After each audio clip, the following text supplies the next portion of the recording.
Ndinofara kuendere pano Mwari variwo vane chikonzero kuti tinzwe kutaura kwavo kubva kushoko ravo. Ndingaverenge kubva mubhuku yaJoshua chapter 2. Joshua chapter 2. Joshua chapter 2. Joshua chapter 2 from verse 1 and I'll read. Then Joshua secretly sent out 2 spies from the Israelite camp at Acacia Grove. He instructed them, scout out the land on the other side of Jordan, especially the land of Jericho. So the 2 men set out and came to the house of a prostitute named Rahab and stayed there at night. But someone told the king of Jericho, some Israelites have come here tonight to spy the land. So the king of Jericho sent orders to Rahab, bring out the men who have come into your house, for they have come to spy our land. Rahab had hidden 2 men, but she replied, yes, the men were here earlier, but I did not know where they were from, and they left in the dust at the gates. At the gates were about to close. I don't know where they went. Father, we thank you for your word. Speak to us this morning. Amen.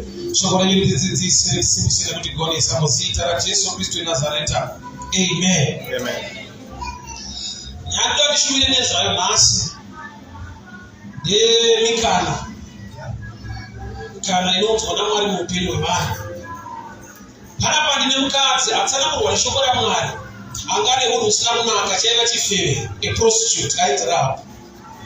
Asi wakagona kushanda nemukana wakauya kuJeriko wakatadza kushandiswa naking of Jericho.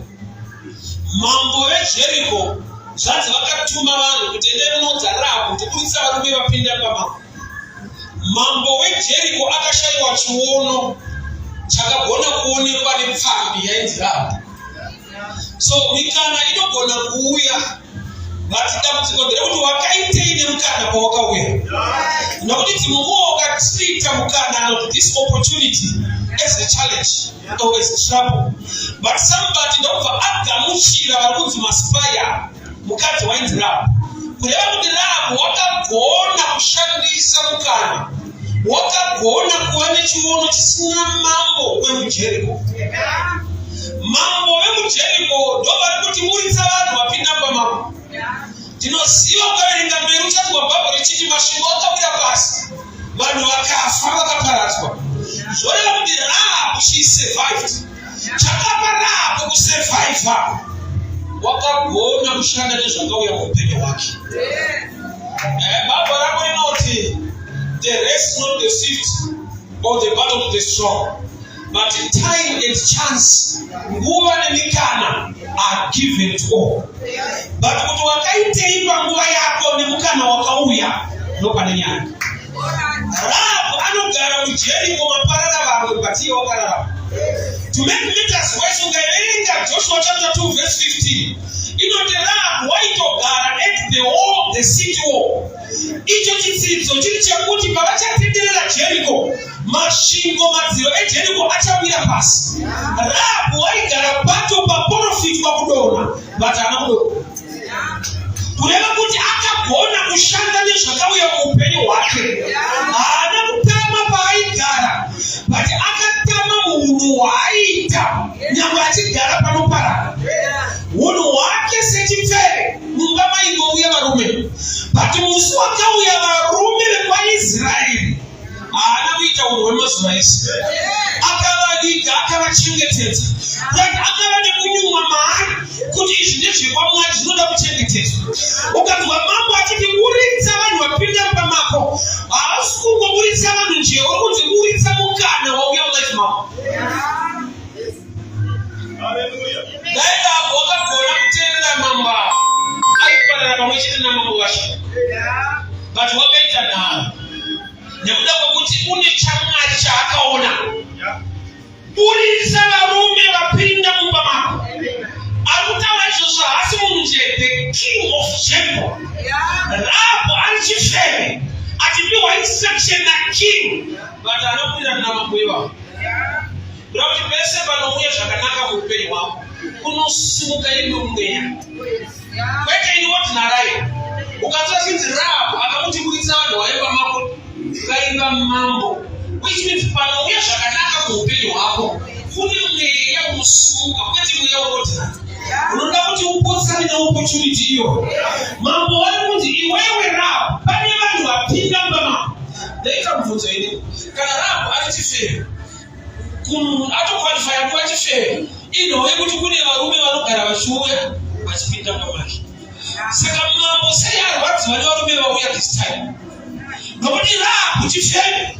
Saka mumba muchifeve mukapinda varume ndobasa kwake, haisi problem.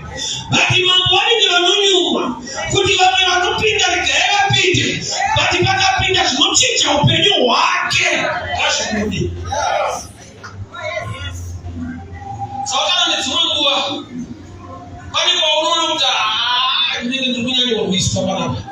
Zvaunokurisirwa chitori chimunofita chekuti zvauya muupenyu hwako izvi zvikaramba zvirimo ukazvibata zvakanaka pachaparara vamwe iwo hausiuzoparara.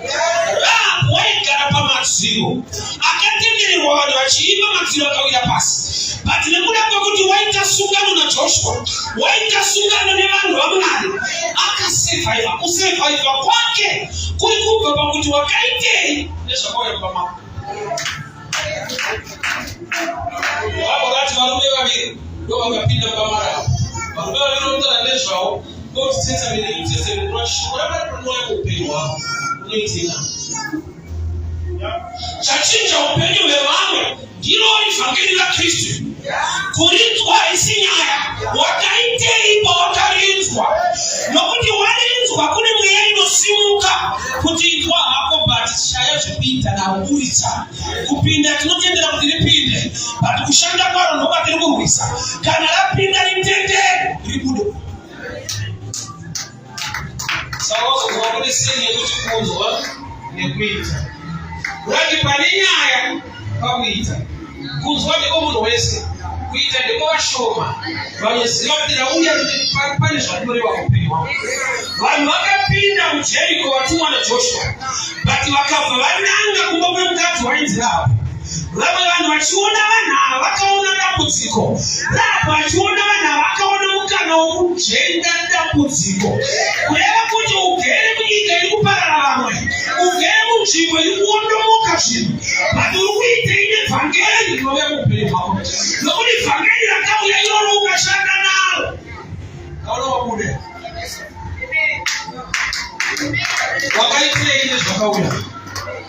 Kwakangotumwa varume vaviri. Shoko raMwari richiuya kwatiri rakauya nezvikamu zviviri, the Old Testament and the New Testament. Saka parinouya muupenyu hwako kune mhepo inotevera, kune zvinouya zvinokuudza kuti kungoparidza chete ngazvikude, zvazvina basa redzera zvikude. But unofanirwa kusvika palevel yekuti aiwa zvikude, kana zvauya shoko rinoda kushandiswa pane zvinoda kuitwa pano. Saka Rahabu akasimuka against her, haasi munhu ari ordinary. Dai waiziva zvinorwa newe kuti zvakakura sei, waingomira pashoko raMwari. Kune mhepo inosumika, ziva kuti zvauya izvi zvinoita kuti parorwe munhu. Kune madhimoni anosimuka anokuudza kuti ita rafu iye yauya wacho uite rafu, zvokuti atouya achirevesa ndowauita rafu. Vanokutambisa munhu wamudiwa. Amene vanoparidzira panapa. Wakaitei nezvakauya ndopanyaya, nokuti dzimwe nguva zvawakaita rafu ndozvawaifanira kubata mushi. Zvawakabata mushi ndozvinoparadza zviri polisi. Mambo achiona varume vakaona dambudziko, ndobva vatotuma meseji yekuti aiwa vanhu vapinda muMoabu ngavabude. Nai mambo, Rahabu chifeve, sei mune mainterest nevanhu vanopinda mukava chifeve? Mambo ina asungwa zvese, because mumba maRahabu mazuva ese mune varume kutotanga kuti chifeve ndozvaitika every day. But haisi every day vaakapikiswa nezvaipinda mumba. Kuti vanouya zvechikuita nelife yako nemweya inosimuka zvisina basa zvirwiswe. Madhimoni anotodzana kuti ari ngavatambesa, anove munhu ari kutambisa ari ngazvinyepera zviri. Pakauya chaiye anorevesa kuti mumweya uyu vafuna kubata. Kai mwana twaje nyasha. Amen. Panouya chaizo zvakanzi izvi ndozvoupenyu hwake izvi. Pane mhepo dzinosimba. Inonzi pane nyaya dzako dzinoda kuadhireswa neshoko raMwari. Pane mweya unokuudza kuti unoenda next week chechi yako, unoenda next week hatisviki gomera, haisi problem. Pane chako cheupenyu nemhepo dzenyu. Zvisina basa hazvirwiswi. Rava mumwe maipinda vanhu. Handizivi kuti maipinda vanhu mangani pazuva. Mambo harana basa nazvo. But dei unouya vekwaJehovha vanoita kuti kana awirana nawo vanova mashoko eJeriko iye ararame. Mambo ndopaanoenda kuti aiwa uri chifeve hako, but this time tada kurambidza tairi inopinda pamambo. Sei mambo mafunga kundirambidza nhasi? Mambo vanenge vakutunyon'o kuti izvi zvauya this time izvi tikangorega achiwirirana nazvo aifake muchinji. Zvauya mazuva esiri dai zvakadaro hazvina nebasa rese. So pamwe pacho mbonyumwa kuti mumwe musarwiswa inyaya kuti ndikuita zvisina basa.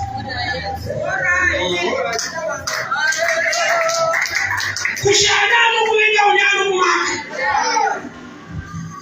Ndengati muna anotokuenyana kuti haakana aneurisezva hapana nyaya. Asi pakauya anorevesa zveuchato ndarema mamwe wedu rafu. Azvidzingire ega muchato wake, azvidzingire ega zvinhu zvake. Pakauya vanamupe basa ndarema mupanyuko. Unoshingaira zvisingabhadhari. Zvinobhadhara unoita mweya uchikamwa kuti hai zvazvina nebasa rese. Tashandiswa nguva refu. Unoona Mozisi chakaita kuti agone kunoroora kwati zvave kwaJethro. Ane faiti yaakapindira Sinai. Vanasikana vaJethro vaida kuchera mvura patsime. Ndobva vatanga kurwiswa Mozisi aripo. Ndobva adzivisa vanhu vaitadzisa vasikana kuchera mvura. Vasikana ndobva vachera mvura.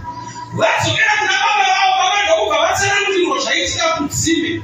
Zvanzi murume iyeye mamusire. Yakuti kune dzimwe saiti dzinobhadhara idzi zvaita kuti agone kuona mumwe Jeriko. Pauchanamata kuti Mwari pane zvandiri kutsvaga, zvandiri kuda, pachauya vanhu. Ende vanhu ivava vachava sekunge vane dambudziko kubvunza Loti. Varume vakapinda pamake sevatumwa. Akavagombedzera kuti uyai muzodya kumba kwangu mugeze tsoka. Vanhu vatosvikira pagedhe reguta. Zvava kuti zvimwe zvacho hazvisvikiri kumba kwako. Zvakutoda mwoyo wako kuti uzvisvitse kumba kwako.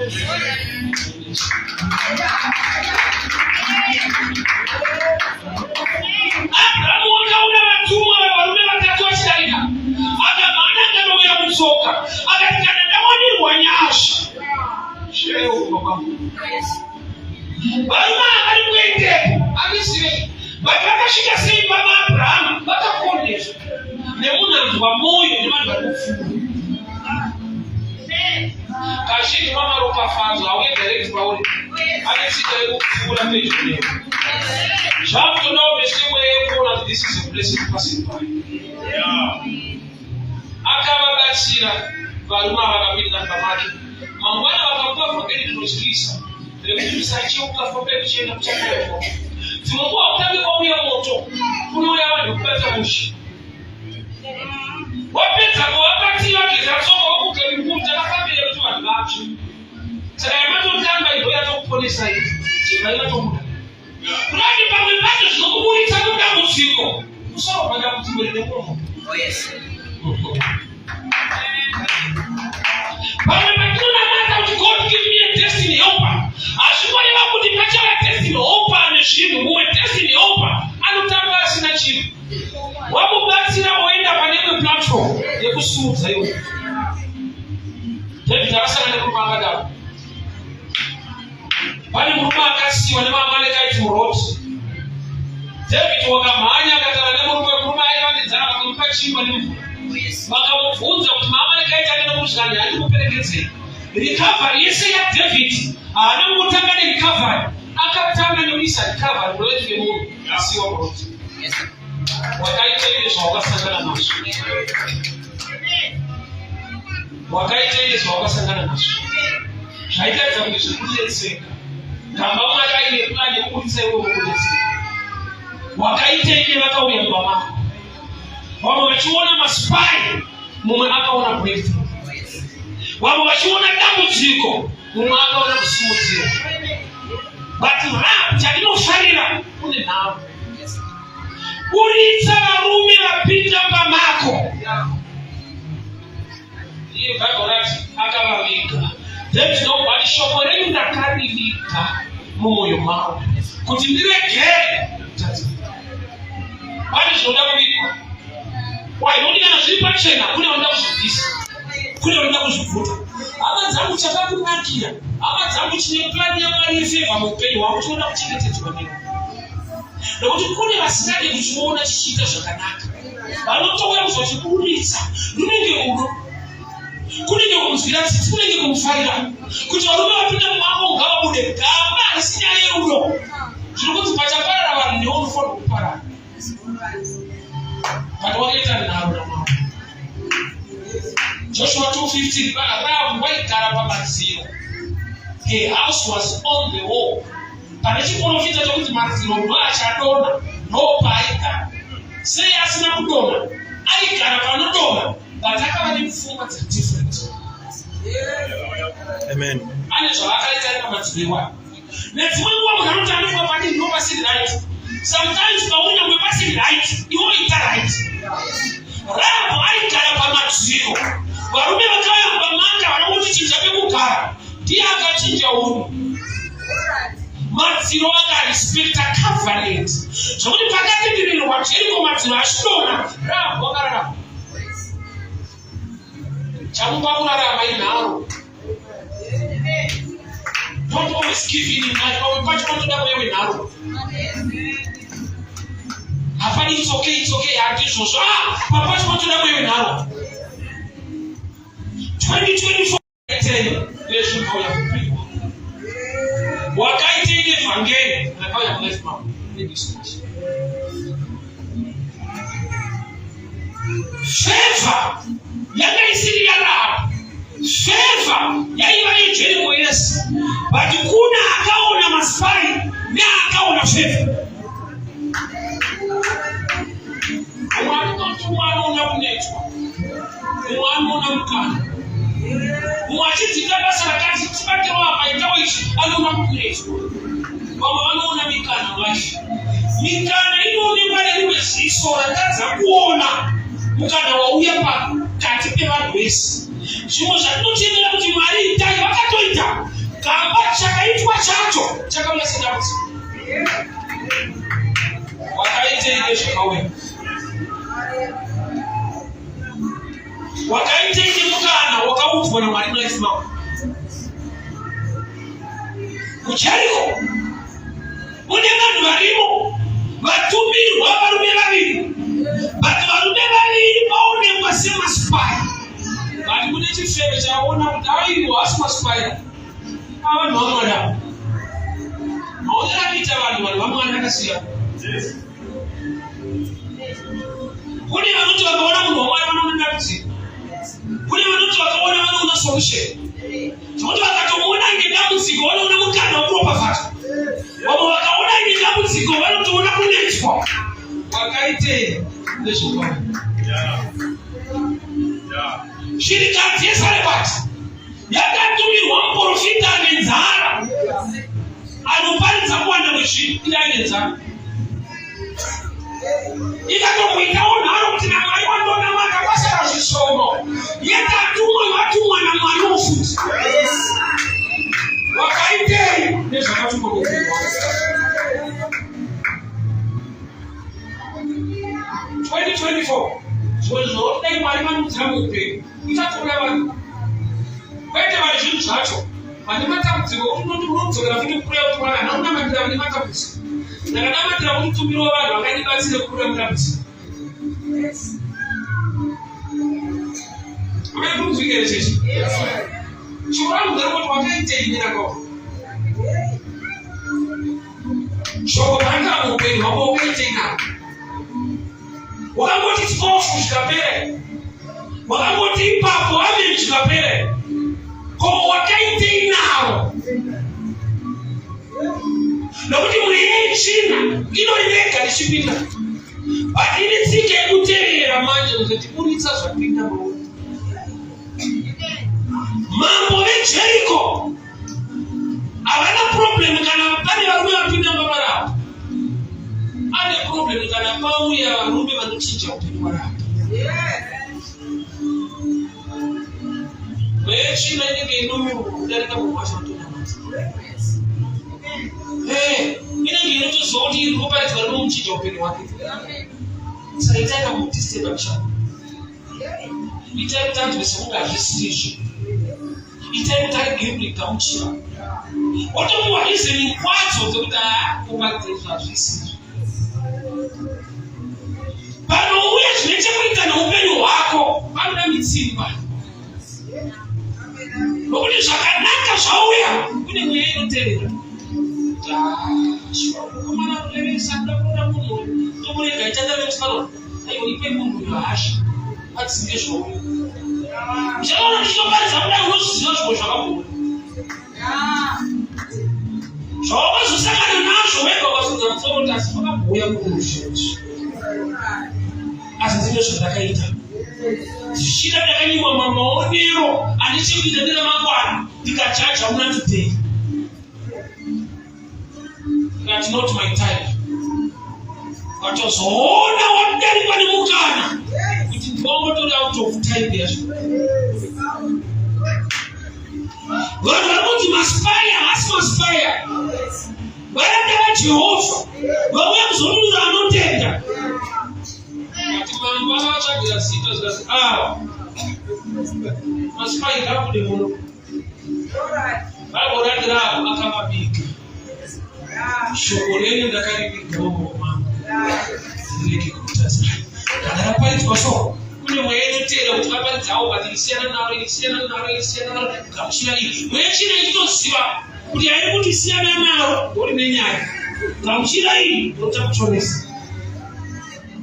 Kuti kana aivati fero mamwe mazuva paitopinda vanhu. Mamwe havana mabasa nacho. Ndakinyuma kumwe kusavengo. Isaidi yekuti hausuitawo zvine impact zvingatoendesawo. Hausuita kusarirwa iwewe wayo unoita zvisina basa. Tsaonesha kuti nokutambisa muvengo.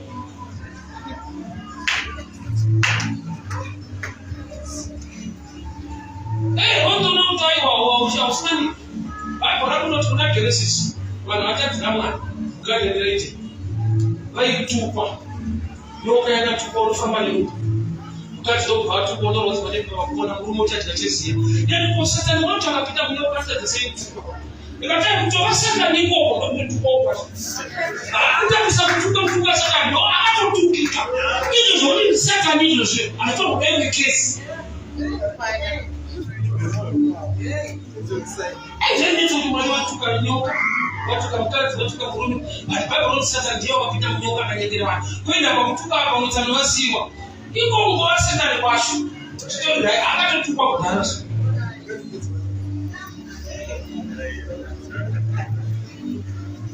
Kumwe musamama ukimbocheka tirisiripo ibhora racho. Kumwe musamama isaini nekuti haripo. Mamba uye video itarisa kuti mumba mapinde. But vane chiunyumwa mavari so kuti kana vapinda zvakanaka angeiko. Chimwe saini kuti chawabula chimamo chine progress chinokuendesa mberi. Kuna mumweya unongosimuka, kuna unongosimuka. Pamwe chizwa kuti zvazvina basa wapinda zvine basa. Wozokaita zvisina basa wakuita zvina basa wega unozviona. Ende vanotokusiya because havina need yekukupikisa. Hazvina madzi kuti zvazvina basa. Vanokwanza kuti zvokuita izvo hazvina nebasa nesi. Watotanga basa.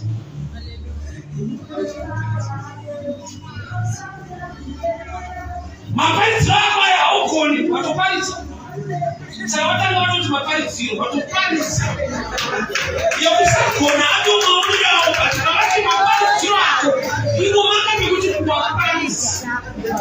Usaka wabatira.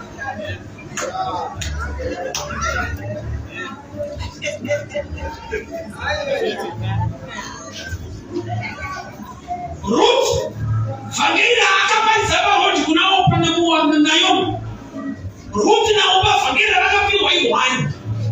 Tokerai madzibaba yedu. Anigone kuberekera kuruma nokuroora. Pana akatonzwa kuti chinotokwanisa. Amene atembera kuti tidzoka asikuwadzira munhu. But kuna akati zvataurwa tazvinzwa kuti pane chakavanzika. Ukagona kutsvaka chakavanzika. Pane zvataurwa unoenda mberi.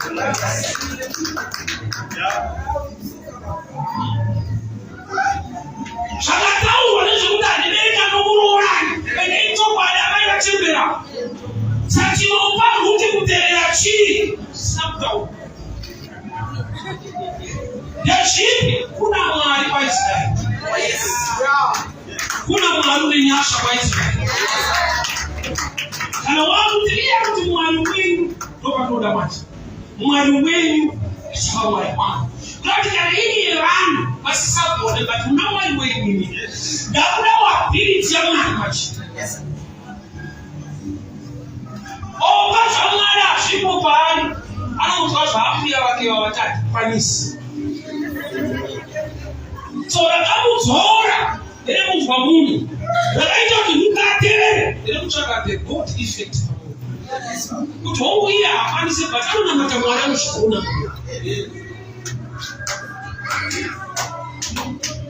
Wakaitei rakauya. Amenowanira kuchada but rekugarero neifanodo kumushandira kushanda. Wakaitei rakauya. Rakauya rine nyaya nokuti vanhu vakashanda naro vakararama vakatopinda muchirundo chaJesu vakatova madzitateguru aKristu mujeriko imomo mafa mazhinji mune vakarangarirwa nei nekugamuchira vanhu vaitova vaedzi vari vatorwa. Statement yako haichiti nhamo yemumwe hairambirwi sadza. Kama sadza racho raifanira kunge riri rako. Wamugamuchira. Dai Mwari atiwanira nyasha. 2024 uregere kuigirwa zvinochinja life. Uregere kuteerera madzimambo eJeriko. Madzimambo eJeriko is a picture of a demonic influence. Mweya inonzwa kuti izvi zvinokuchinja upenyu saka tigaita kubvisa ipapo. Kama kakuneta funga kusafanira kunamata so nyuma. Chikana pane dzimwe nyaya unofara kwazvo. Ukatika pakaparidzwa dzimwe nyaya unonzwa kuti vatanga kusemu chechi. Ende paparidzwa zviri mubhaibheri racho futi. Kana iri kuimba nemushetu ukateti tiparticipate mushi. Pakanzi ndiro pamberi apo unonzwa kuti right. Kamboejeri kwasumuka.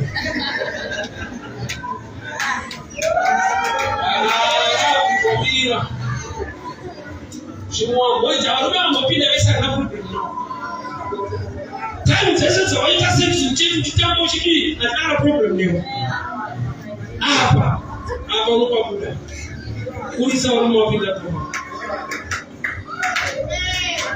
Chine chinoziva kuti ukajaivha panamata ukadii ropa fadzo iri mukutamba muti inogadzwa kuti paropa fadzo hatidii asi pakufara muchechi makemesteri. Une zvaunotenderwa kana zvikatanga kuitwa unogona kusunungwa kuti ndo chechi ndo sevhisi. Ivoniumwa kuti koyaunyaya ndinomboivengerei ndini ranoivenga nokuti pane zvinoivenga zvapinda maningi patanga kutaurwa chikamu ichi nokuti vamwe varume vese pavaiuya kutotanga ndichaira chifera vaiuya madiro pamaki mambo kana akaufana kuna rumisisa vapinda haakabasa nazvo tei akanzwa vamwe varume vane chekuita naJehovha akanzwa kuti zvamwari ndo zvatisingande pano zvevanhu zvekutanga vaitai but zvaMwari manje izvo hamuitezvo. Akaita nharo aiborati akavaviga. Une zvimwe zvokuti ukaita shamwari dzavo dzinokumbira mavoko dzinofara. Une zvokuti ukaita vanobhoika. Iwoita mubvunzo kuti sei vachifarira zvimwe zvese. Tikavati munofara tikavati kudii vanofara tikavati chechi vanoti aiwa watanga sei haasi mambo weJeriko here Unaweza kuti ukaita hauna kupikisa uwezana kwa it's okay. I remember when I started preaching town. My friends were not here. I found men in all areas of life. But mwalimu wakati mira akashumira, wakati wakati ayo wote makisa mwana. Parodi nja. Esi chichike. Wakati kumbongo mira pare, Jesus. Kusantida wo trouble na harusi.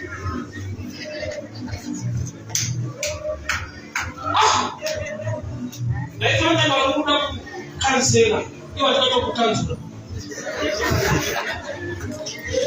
Shikapitwa na mwalimu upenyu wako kana watenda na Jehova akazvisire. Ende zvakakunakira. But azvinokunakira timu rako.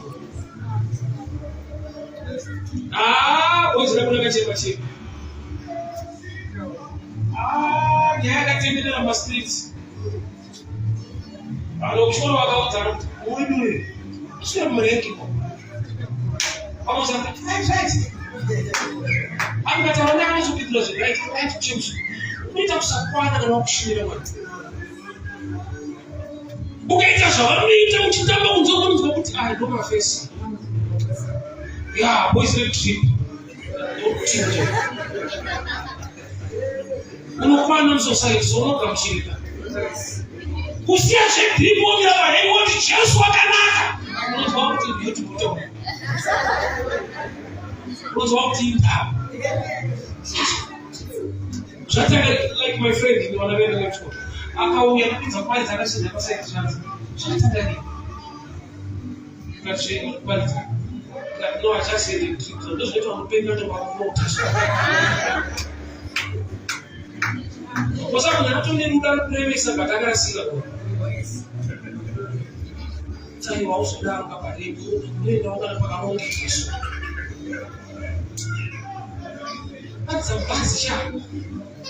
Ndio unachotisha unazofu na kasaba hizo. Tati mlango kuwati wewe. Amoi Jericho. Kumpasha ntangale mdoso. Kukuchikira uri chifefe wajaira kwaro. Bali bana mwana uchikira kutayo nasupa ofutunga ndugu. Kuchikirwa. Marapu ndio wale zvokukwata. Kufari mwana na mwa. Chotoka umuntu ndiwa. Tawusudaro swawa, sudaro. Wakuda mashiro lozokunda kapotsa mukana. Kushapara na wana pachiri kwa Mungu. Wakaite nirakaona. Ufinde rakaona mjeriko imwechete na wamwe wese. Batali kwa kakamuchira. Nyaya ndekunga Mungu. Kakamuchira. Kuliwika Mungu. Kuwira nesho notaura Mungu. Ani chemunhu wese nezve vasana nguruwa anogona kukamuchira kusvika kuitwa namari zviitika. Mambo weJericho auye every day. Anotaimira panouya zvakanakisa. Mambo weJericho idhimoni rinonyumwa so kuti akapinda pabizinesi iri paprojekti iyi anosimuka. Saka ngaone vamwe vacho kunge zvimwe zvinhu zvisiri right. Nganzwe kuvenga vanhu vacho. Wasunduruka wajaja vanhu vavenga wozoona vaenda mberi. Otozoita kuudza vanhu kuti tichitanga kachinizvi. Kuma vachitanga maakupi amene ndakazokusiya so. Wakaipa akada kubvisa pane chakanaka. Anokusetera futi chakanaka. Vanhu vakadzimwa garden raiding vakavaguta. Pamwe pacho mudzimba kuti munenzara. Munorume rwari runogutisa kuti murati kudai so rotipadza. Ndono kufaira loda. Vakaloda vakaguta vakapinda pasi. Vakenda pasi vanapasa snake rari nechikafu yekudya so. But ndine maside effects ndinokuguta pasi.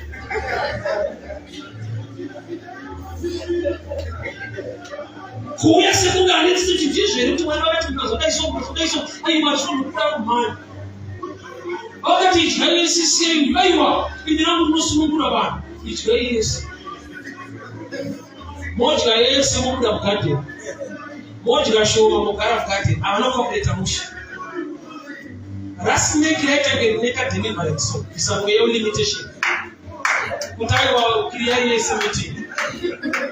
Malonya kuchalira yoga Yesu. Mchukua Petra Yesu kumbanza. Iya hata ule mtu mtuwa Yesu mwenda banza. Ndio kutoka Yesu.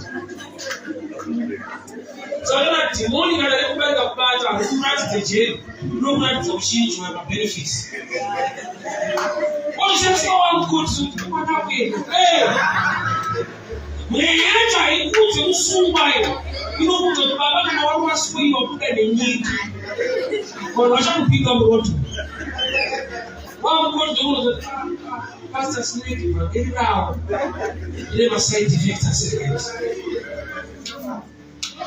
Wamsuma mtumwa titi nasuli kwa ofu. Kuvaili mambo yakifanya kudawa. Chifericheka umana nasikia sasa wapinda ngao kuda. Mambo yakifanya sisi na chiferi mjeni. Ausudiwa titi. Japo mungu bali mungu wakotetika lazima atakapinda mpenye wake. Halo. Unazaa kubarudia akapinda mkamara. Nyaizo tutishipera wako wani. Fano mshio wapera yuko na kukamchira wako wanu. Nayo mwana tuanda lashi. Uchaitende showe. Uredraka uya wakapisa na nao. Waona kukamchira. 2024 mwanusha kutumira bana. Mwanusha kutumira show. Chimoja unaona wanajisunga na zote amino mwanisha hata waitira. Shakiti wa munu wese. Asa munu wese. Adi kuna mshanda nacho. Yadi blessing hadi kama website STV. Ma website STV anu fulani pa kusema je. Usati mu STV detail. Ayo ni tabale tishi. Ayo sector. Watu sungita katishita boruko. Unotoona kule. Ndio tutani kumwimpura. Nyaende able to do what it takes to connect. Zimufura ishara pasata wale. Shaka kuti akaite imshlegere wafura. Fani zinoga mushiro. Jisiru popular si common. Something about mabalo so much kuri kana wapinda mo ba to down now. Ai mwana mtibakisira. 2024. Itae blessing it out steady. Inashamsika wanawashinji. Tati tesi na hiyo matibeka baba. Nina kuona si. Tati tesi na chukua hicho chishi pata. Kanaocha kwa upanda si. Taito wote tesi na nwazi nipa msikeo huyu pata. Mimi tuwaka famba si. Wakaite.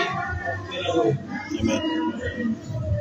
Time and chance are given to. Nukuna sunge tunapata. Kuna mato wako na wangu timani. Mukana gaure kere mutidarika. Mukana Jehova gaure kere mutidarika. Shakananga shukupuru wangu wachitirwa. Ishenga kere mutidarika ude. Mwechina kere ingasuka ikarwa.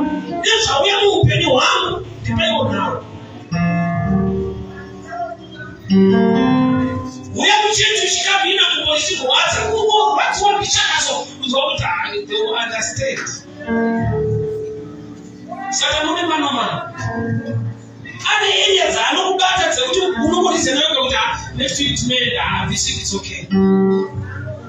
I just hope every that has but I remember about one. Do it again. I want us to pray. Let us begin to pray. Father, we thank you for your word. We thank you for your grace. We thank you for your favor.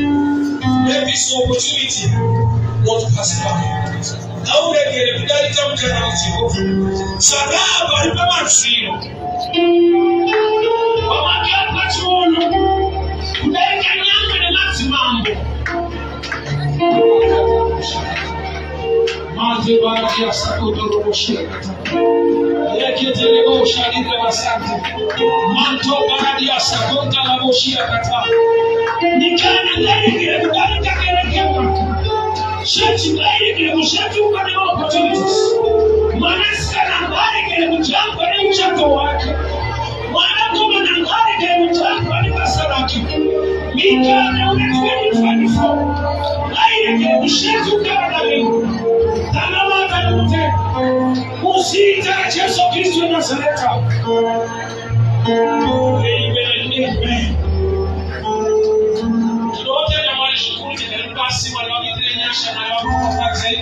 May the Lord bless you.